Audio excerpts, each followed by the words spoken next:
ધોરણ 7 ગણિત chapter number 1 પૂર્ણાંક સંખ્યાઓ. આજે આપણે ચેપ્ટર નંબર 1 પૂર્ણાંક સંખ્યાઓ વિશે ભણીશું.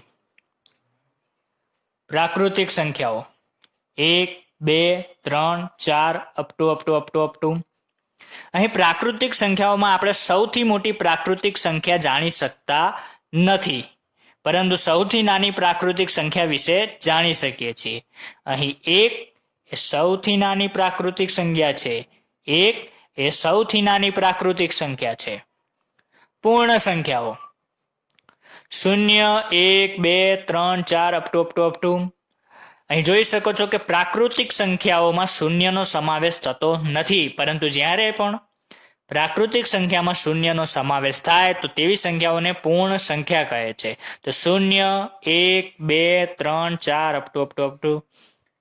અહીં 0 એ સૌથી નાની પૂર્ણ સંખ્યા છે. 0 એ સૌથી નાની પૂર્ણ સંખ્યા છે, પરંતુ સૌથી મોટી પૂર્ણ સંખ્યા વિશે જાણી શકાતું નથી. પૂર્ણાંક સંખ્યા અપ ટુ -2 -1 0 1 2 અપ ટુ. અહીં જોઈ શકો છો કે સૌથી નાની પૂર્ણાંક સંખ્યાનો પણ આપણને ખ્યાલ નથી તથા સૌથી મોટી પૂર્ણાંક સંખ્યાનો પણ આપણને ખ્યાલ નથી. પૂર્ણાંક સંખ્યાઓમાં ઋણ કિંમતો, શૂન્ય તથા ધન કિંમતો ત્રણેયનો સમાવેશ થાય છે. પ્રાકૃતિક સંખ્યાઓમાં ફક્ત અને ફક્ત ધન કિંમતોનો જ સમાવેશ થયો હતો. પૂર્ણ સંખ્યાઓમાં શૂન્ય તથા ધન કિંમતોનો સમાવેશ થયો હતો. તેવી જ રીતે પૂર્ણાંક સંખ્યામાં પણ ઋણ સંખ્યા, શૂન્ય તથા ધન સંખ્યાઓનો સમાવેશ થયો છે. અહીં આપણને સંખ્યા રેખા આપેલ છે. સંખ્યા રેખા ઉપર અમુક કિંમતો દર્શાવેલ છે, જેમાં શૂન્ય, ધન કિંમતો તથા ઋણ કિંમતો દર્શાવેલ છે. શૂન્ય 1 2 3 4 -1 -2 -3 -4 -5 -6 and -7. અહીં આ બાજુ મોટી સંખ્યાઓ તો આ તરફ નાની સંખ્યાઓ દર્શાવેલ છે. જે તરફ મોટી સંખ્યાઓ દર્શાવેલ છે તે તરફ ધન પૂર્ણાંકો છે, અને જે તરફ નાની સંખ્યાઓ દર્શાવેલ છે તે તરફ ઋણ પૂર્ણાંકો છે.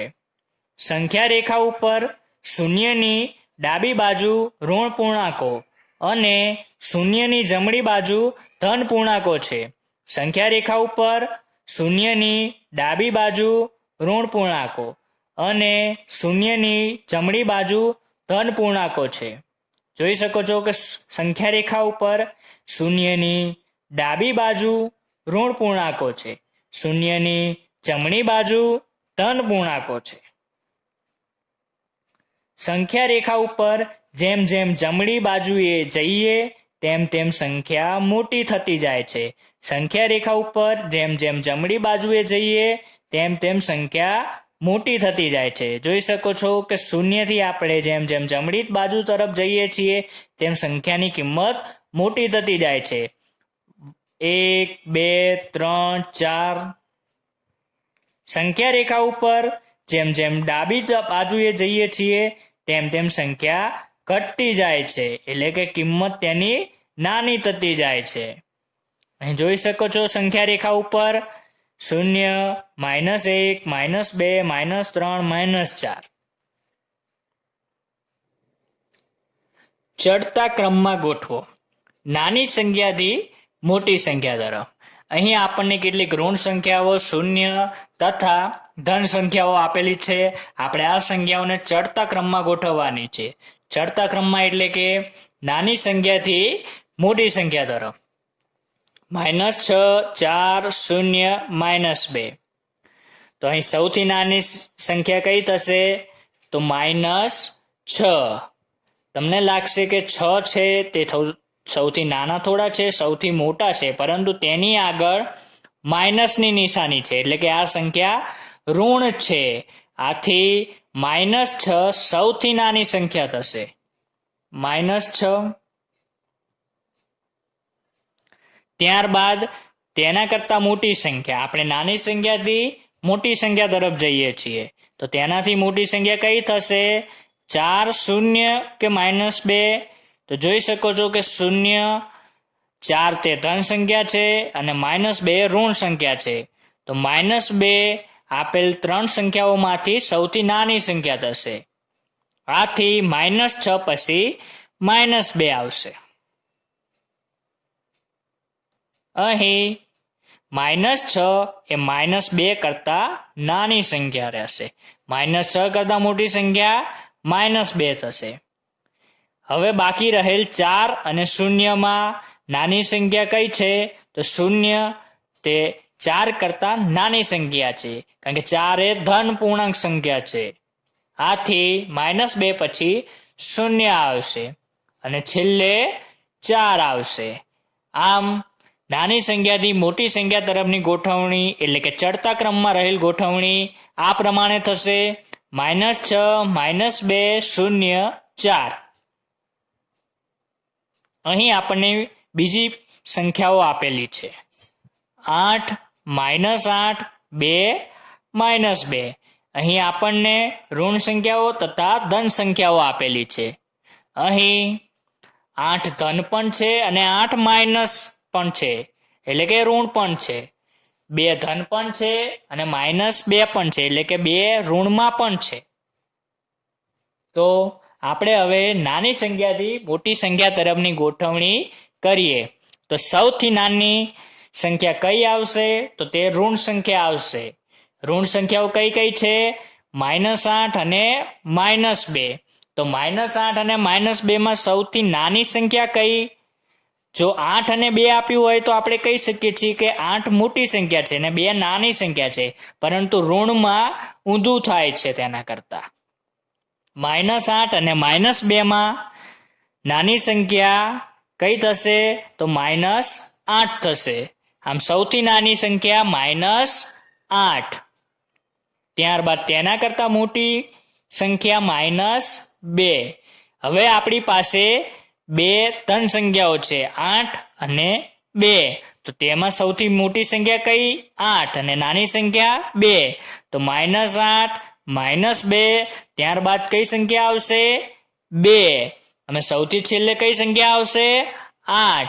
આમ નાની સંખ્યાથી મોટી સંખ્યા તરફની ગોઠવણી શું થશે? -8, -2, 2, 8. ઉતરતા ક્રમમાં ગોઠવો. મોટી સંખ્યાથી નાની સંખ્યા તરફ ઉતરતા ક્રમમાં ગોઠવણી એટલે કે સૌથી મોટી સંખ્યાથી નાની સંખ્યા તરફની ગોઠવણી. અહીં આપણને સંખ્યાઓ આપેલી છે: -8, 6, -4, 2. તો આપણે સૌથી પહેલા સૌથી મોટી સંખ્યાની ગોઠવણી કરીશું. તો અહીં ધન સંખ્યાઓ તથા ઋણ સંખ્યાઓ આપેલી છે. તો સૌથી મોટી સંખ્યા કઈ આવશે? ધન સંખ્યા. તો ધન સંખ્યાઓ કઈ આપેલી છે? 6 તથા 2. 6 તથા 2. 6 અને 2 માં સૌથી મોટી સંખ્યા કઈ? તો 6. ત્યારબાદ કઈ સંખ્યા આવશે? 2. હવે બાકી રહી ઋણ સંખ્યા. ઋણ સંખ્યાઓ કઈ કઈ આપેલી છે? -8, -4. -8 અને -4 માં મોટી સંખ્યા કઈ?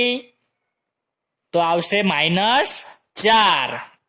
આથી આપણે 2 પછી લખીશું -4 અને સૌથી છેલ્લે લખીશું -8. આ મોટી સંખ્યાઓથી સૌથી નાની સંખ્યા તરફની ગોઠવણી થશે: 6, 2, -4, -8. અહીં બીજી સંખ્યાઓ આપેલી છે: 7, -5, 1, 0. અહીં ઋણ સંખ્યાઓ, ધન સંખ્યાઓ તથા શૂન્ય ત્રણે આપેલ છે. તો આપણે સૌ પ્રથમ શોધવાની છે સૌથી મોટી સંખ્યા. તો સૌથી મોટી સંખ્યા થશે ધન સંખ્યા. તો ધન સંખ્યાઓ કઈ કઈ આપેલી છે? તો 1 અને 7. તો 1 અને 7 માં મોટી ધન પૂર્ણાંક સંખ્યા કઈ થઈ? 7. હજી સૌથી પહેલા આવશે 7, ત્યારબાદ આવશે 1. હવે આપણી પાસે ઋણ સંખ્યાઓ છે તથા શૂન્ય છે. તો ઋણ સંખ્યાઓ અને શૂન્યમાં મોટી કિંમત શાની? શૂન્યની. શૂન્ય કરતા ઋણ સંખ્યાઓની કિંમત ઓછી હોય છે. આથી 1 પછી આવશે 0 અને સૌથી છેલ્લે આવશે ઋણ સંખ્યા. ઋણ સંખ્યા કઈ છે? -5. આ મોટી સંખ્યાથી સૌથી નાની સંખ્યા તરફની ગોઠવણી થશે: 7, 1, 0, -5. વિરોધી પૂર્ણાંક. જે બે પૂર્ણાંકોનો સરવાળો 0 થાય તે બંને પૂર્ણાંકોને એકબીજાના વિરોધી પૂર્ણાંક કહેવાય. જે બે પૂર્ણાંકોનો સરવાળો શૂન્ય થાય તે બંને પૂર્ણાંકોને એકબીજાના વિરોધી પૂર્ણાંક કહેવાય. દાખલા તરીકે 7 વત્તા -7, 7 વત્તા -7 બરાબર 0. અહીં 7 તથા -7 બંનેનો સરવાળો કેટલો થાય છે? 0 થાય છે. ધન 7 પ્લસ ઋણ 7 બંનેનો સરવાળો કેટલો થયો? 0. માટે 7 ની વિરોધી સંખ્યા -7 થશે.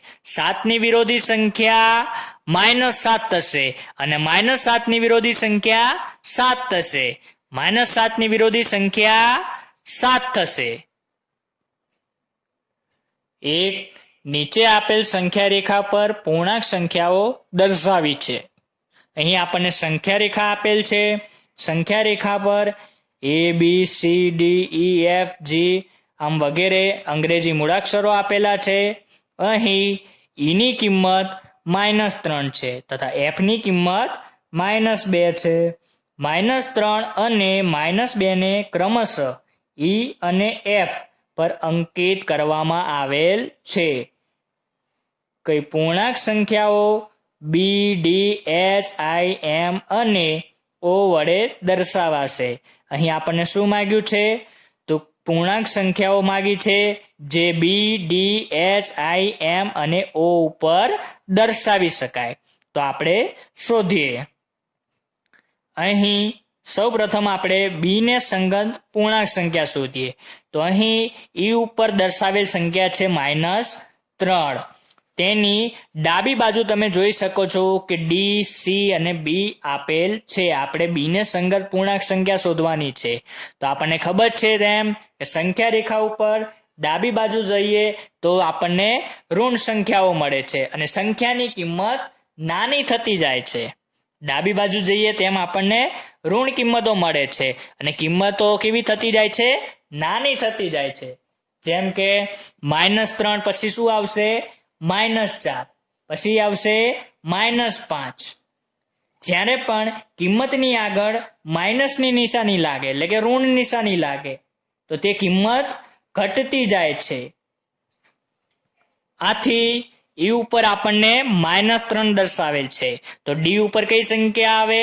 -4. એવી જ રીતના હવે આપણે સૌ પ્રથમ બી ને સંગત પૂર્ણાંક સંખ્યા શોધીશું. તો બી ને સંગત પૂર્ણાંક સંખ્યા શોધવા માટે જોઈએ ઈ ઉપર છે -3, ડી ઉપર આવશે -4, સી ઉપર આવશે -5 અને બી ઉપર આવશે -6. બી ઉપર આવશે -6. તો બી ને સંગત પૂર્ણાંક સંખ્યા કઈ થઈ? -6. તેવી જ રીતના ડી ને સંગત પૂર્ણાંક. તો ડી ને સંગત પૂર્ણાંક સંખ્યા કઈ થઈ? ઈ ઉપર હતું -3. તો ડી ઉપર આવશે -4. એચ ને સંગત પૂર્ણાંક સંખ્યા. હવે એચ છે તે એફ કરતા જમણી બાજુએ આવેલો છે. એફ કરતા એચ જમણી તરફ આવેલો છે. આથી સંખ્યાઓ શું થશે? ધન તરફ જશે એટલે કે કિંમતો વધશે. જમણી બાજુ જઈએ તેમ આપણને ધન પૂર્ણાંકો મળે અને ડાબી બાજુ ઋણ પૂર્ણાંકો મળે. તો એફ ની કિંમત છે -2. એફ ઉપર -2 દર્શાવેલ છે. તો જી ની કિંમત થશે -1. -1 પછી આવશે 0. તો એચ ની કિંમત થશે 0. તો એચ ને સંગત પૂર્ણાંક સંખ્યા કઈ થઈ? 0. તેવી જ રીતના આઈ ને સંગત પૂર્ણાંક સંખ્યા. તો એચ ની કિંમત હતી 0. તો આઈ ની કિંમત કેટલી થશે? 1. ધન પૂર્ણાંક સંખ્યા આવવાની ને જમણી બાજુ જઈએ તેમ. આથી આઈ ને સંગત પૂર્ણાંક સંખ્યા કેટલી થશે? 1. એમ ને સંગત પૂર્ણાંક. તો એમ ને સંગત પૂર્ણાંક સંખ્યાઓ જોવી હોય તો તે આઈ કરતા જમણી બાજુ છે. આથી આપણને કેવી સંખ્યા મળશે? ધન પૂર્ણાંક સંખ્યા મળશે. આમ આપણને ખબર છે તે પ્રમાણે આઈ ને સંગત પૂર્ણાંક સંખ્યા 1 છે. આઈ ની કિંમત 1 છે. તો આપણે જઈએ જમણી તરફ તો જે ની કિંમત 2, કે ની કિંમત 3, એલ ની કિંમત 4, એમ ની કિંમત 5. એમને સંગત પૂર્ણાંક સંખ્યા થઈ 5. તેવી જ રીતે ઓ ને સંગત પૂર્ણાંક સંખ્યા. તો m ને સંગત પૂર્ણાંક સંખ્યાની કિંમત છે 5, તો n ને સંગત પૂર્ણાંક સંખ્યાની કિંમત 6 અને o ને સંગત પૂર્ણાંક સંખ્યાની કિંમત થશે 7. o ને સંગત પૂર્ણાંક સંખ્યાની કિંમત 7. 2. આપેલ સંખ્યા રેખા પર કોઈ એક દિવસના જુદા જુદા સ્થળોના તાપમાન ડિગ્રી સેલ્સિયસ વડે દર્શાવવામાં આવેલ છે. અહીં આપણને એક સંખ્યા રેખા ઉપર આપેલ છે, તેમાં આપણને જુદા જુદા સ્થળો આપેલ છે અને તેના તાપમાન દર્શાવેલ છે. અહીં જોઈ શકો છો કે સંખ્યા રેખા ઉપર લાહોલ સ્પીતિ, શ્રીનગર, શિમલા, ઊટી અને બેંગ્લોર વગેરે સ્થળો દર્શાવેલ છે અને સંખ્યા રેખા ઉપર તેમના તાપમાન આપેલ છે. તે તાપમાનની આપણે ડિગ્રી સેલ્સિયસમાં આપેલ છે. અહીં સંખ્યા રેખા ઉપર જોઈ શકો છો કે અહીં આપણને 0 આપેલ છે.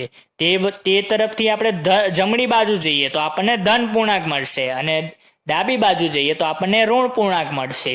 તો જમણી બાજુ જઈએ તો આપણને ધન પૂર્ણાંક આપેલ છે 5, 10, 15, 20, 25. અહીં જોઈ શકો છો કે 0 થી 5 ની વચ્ચે નાના નાના કાપા દર્શાવેલ છે. આ દરેક કાપા વચ્ચેની કિંમત 1 છે. આ દરેક કાપા વચ્ચેની કિંમત કેટલી છે? 1 છે. તો અહીં આપણને દરેક અલગ અલગ કાપા ઉપર અલગ અલગ સ્થળો પણ આપેલ છે. તો આપણે દરેક સ્થળ પરનું તાપમાન શોધવાનું છે. તો ચાલો આપણે શોધીએ. આ સંખ્યા રેખાને જુઓ અને તેના પર દર્શાવેલ સ્થળોના તાપમાન લખો. સ્થળ તથા તાપમાન. લાહોલ સ્પીતિ,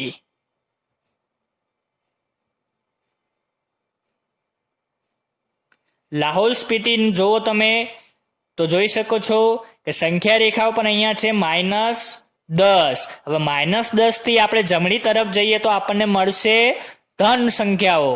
ધન સંખ્યાઓ એટલે કિંમત વધશે, મોટી થશે. તો -10 થી, અને આપણને ખબર છે કે દરેક કાપા વચ્ચેની કિંમત 1 છે. દરેક કાપા વચ્ચેની કિંમત 1 છે. આથી -10 પછીનો કાપો આવશે 1 ઉમેરીએ -10 માં તો તે થઈ જાય -9.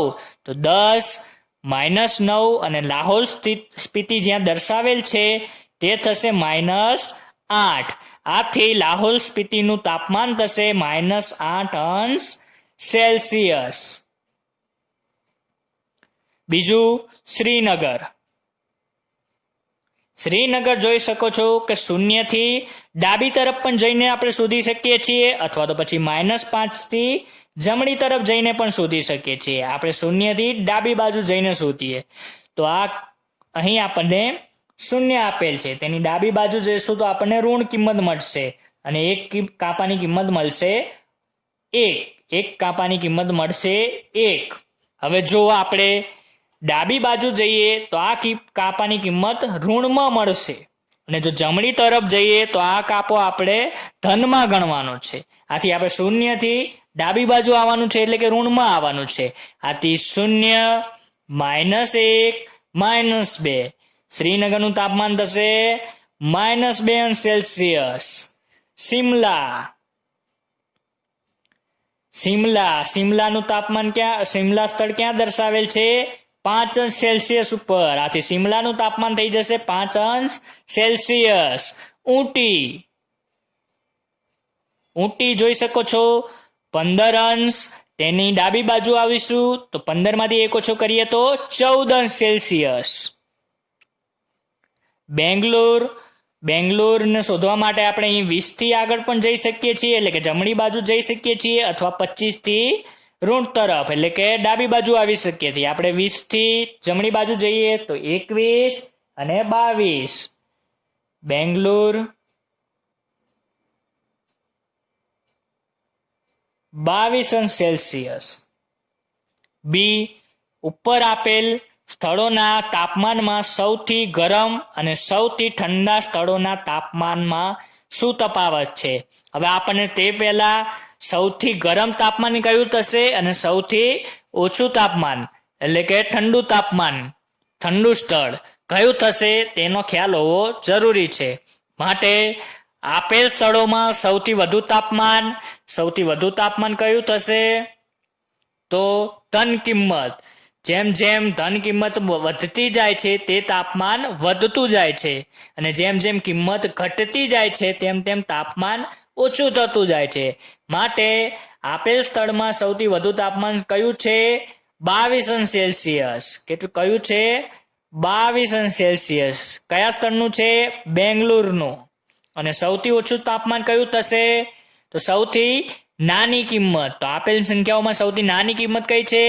-2°C. -2°C છે? ના, -8°C. કઈ છે કિંમત? -8°C. કયા સ્થળની છે? લાહોલ સ્પીતિની. કયા સ્થળની છે? લાહોલ સ્પીતિની. આ ભૂલ ના થઈ જાય તેનો ખાસ ધ્યાન રાખવો. -8 અને -2 માં નાની સંખ્યા -8 છે. -8 અને -2 માં સૌથી નાની સંખ્યા -8 છે. જો 8 અને 2 માં પૂછ્યું હોત તો બે નાની સંખ્યા થાત, પરંતુ -8 અને -2 માં નાની સંખ્યા -8 થશે.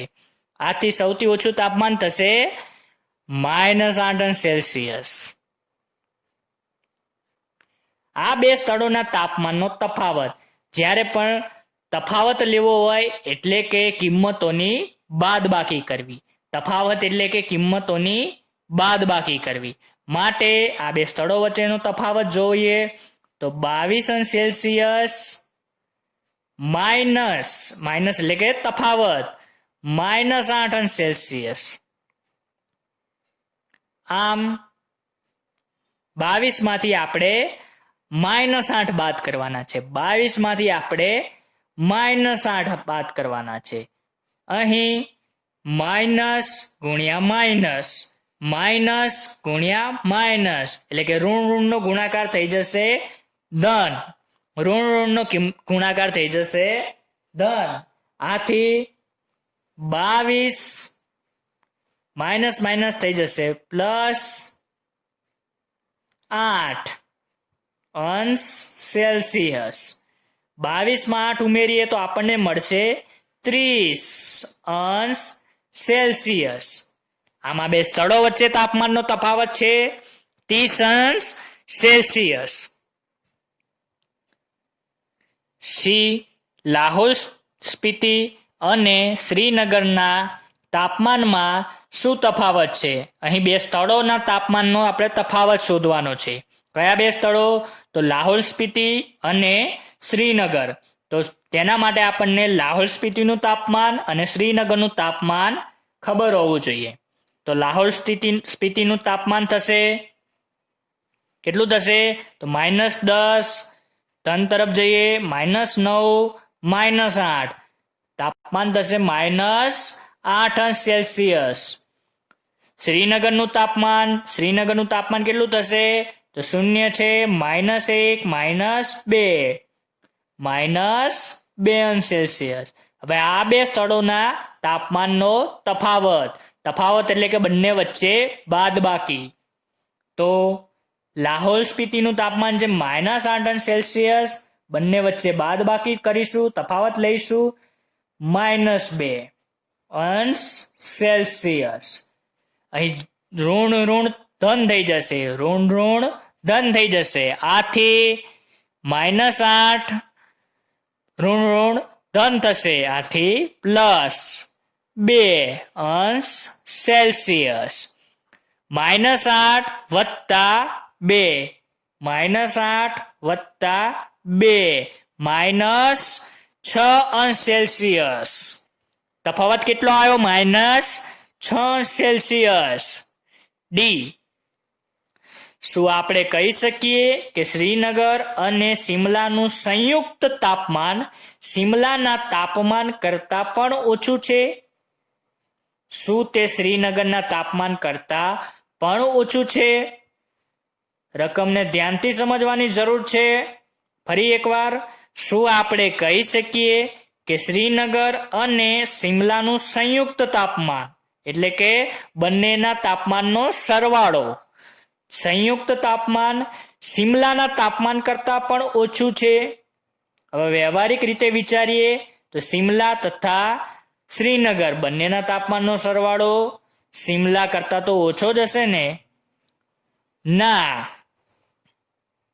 જો શ્રીનગરનું તાપમાન ઋણ હોય તો બંનેનો સરવાળો તેના કરતા ઓછો પણ થઈ શકે છે. આમ સિમલાના તાપમાન કરતા ઓછું પણ હોઈ શકે છે. તો આપણે તે ગણતરી દ્વારા જ સમજી શકીશું. બીજું પૂછ્યું છે કે શું તે શ્રીનગરના તાપમાન કરતા પણ ઓછું છે? તો તેના માટે આપણે ગણતરી કરવી પડશે. તો જોઈએ, શ્રીનગર અને સિમલાના તાપમાનનો સરવાળો -2 + 5 અંશ સેલ્સિયસ. -2 + 5 નો સરવાળો કરીશું તો આપણને મળશે 3 અંશ સેલ્સિયસ. બંનેનું સંયુક્ત તાપમાન મળ્યું છે 3 અંશ સેલ્સિયસ. હવે સિમલાનું તાપમાન છે 5 અંશ સેલ્સિયસ. તો જોયું કે શ્રીનગરનું તાપમાન ઋણ હતું, આથી બંનેનું સંયુક્ત તાપમાનનો સરવાળો 3 અંશ સેલ્સિયસ થઈ ગયો, જ્યારે સિમલાનું તાપમાન 5 અંશ સેલ્સિયસ છે. આમ 3 અંશ સેલ્સિયસ તે 5 અંશ સેલ્સિયસ કરતા ઓછું છે. 3 અંશ સેલ્સિયસ એ 5 અંશ સેલ્સિયસ કરતા ઓછું છે. એ સિમલાના તાપમાન તો શ્રીનગર અને સિમલાના તાપમાનનો સરવાળો એ સિમલાના તાપમાન કરતા ઓછો છે. શ્રીનગર અને સિમલાના તાપમાનનો સરવાળો એ સિમલાના તાપમાન કરતા ઓછો છે. શ્રીનગરનું તાપમાન -2 અંશ સેલ્સિયસ છે.